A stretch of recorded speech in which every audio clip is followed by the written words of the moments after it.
So I think it's important just to look at how the analysis that you're performing is not necessarily trying to make some grand claim. It's not supposed to have some thesis that you're proving. It is not supposed to be all wrapped up in a nice, neat bow so that everything in the text all of a sudden makes sense from this one little analysis that you've done on one little page of the book. So to show you how the analysis really is more like just an observation, okay? It's just kind of a statement of, that's curious. That's odd. I wonder why Mon did that, or I wonder why Plato wrote that, or I wonder why Freud said it that way. And it's not just a question. I mean, your analysis is not the act of making a question, but your analysis should be intriguing and should pique someone's curiosity. So here's a very clear example of this at work. It's this paragraph right here. Aschenbach's gaze, though unawares, had very likely been inquisitive and tactless. So this is after Aschenbach looks at the man in the cemetery.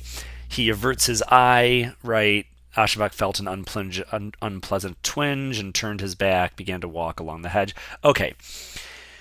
So he sees a man in a cemetery. The man is a traveler, and this is Aschenbach's response. Here we go. Yet whether the pilgrim air the stranger wore kindled his fantasy, or whether some other physical or psychical influence came in play, the original text is play, this PDF has it incorrectly written out, he could not tell. But he felt the most surprising consciousness of a widening of inward barriers, a kind of vaulting unrest, a youthful, ardent thirst for distant scenes, a feeling so lively and so new, or at least so long ago outgrown and forgotten, that he stood there rooted to the spot, his eyes on the ground and his hands clasped behind him, exploring these sentiments of his, their bearings and scope. Now, the student that showed me this passage said that she wanted to write on thirst. Okay, great. So I'm just going to cut to the punch here. I mean, we can chew on this and look at all these different things and whatever. I just want to show you that the book report of what's happening at this moment is that Aschenbach now has the desire to travel after having seen a tourist in his hometown. Okay. He has a thirst, right, for distant scenes. Okay, he wants to go somewhere new, wants to see new places. But as he tries to contemplate this thirst for travel, he is described as standing there rooted to the spot. Well, don't you think it's kind of strange, right, that someone who now wants to go a-travelin' finds himself rooted to the spot that he's standing in?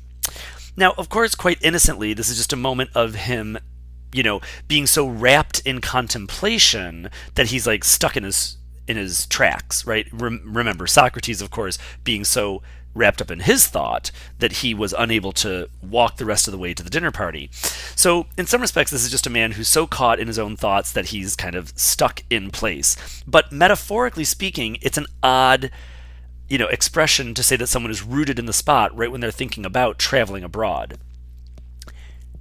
That's it, you're done. Like, bingo. That's an analysis. The book does not explicitly state that contradiction. You are observing that contradiction. That's analysis, and that's an A. You haven't wrapped anything up into a nice, neat bow. You haven't made some grand claim that changes the world or the universe, or even more modestly, the book. You've just observed that the story, a man who now wants to go on a trip, and the metaphor of that story, he's rooted to his spot, are at odds with each other. Now, if you want to go on and think more about that thirst and rooting, what is the function of a root, after all? Roots often, though not exclusive, well, always, though not exclusively, bring the liquid into the plant, right? If there's any part of a plant that could be saddled with the job of being thirsty, it would be the root, right? So, this root is not so far distant from the student's initial interest in thirst, right? And when you think about it some more, there is a large agricultural reference being created here in a lot of the words. He's staring at what? The ground.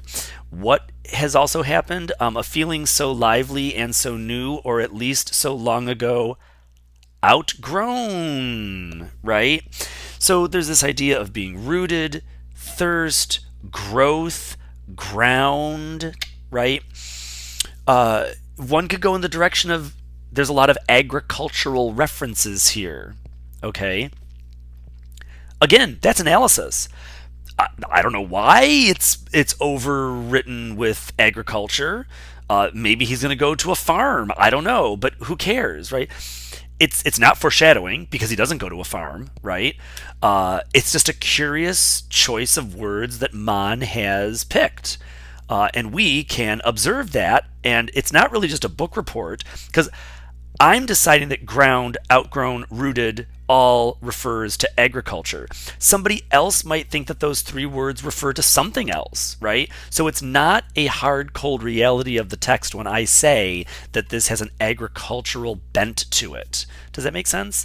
So I hope you see that it can, these analyses can be quite modest in some respects. I mean, this is pretty direct, straightforward.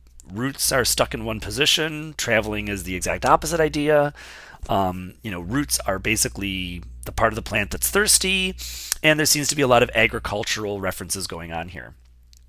That's analysis.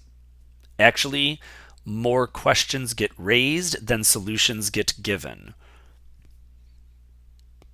Try to do that with your passages. All right? Good luck.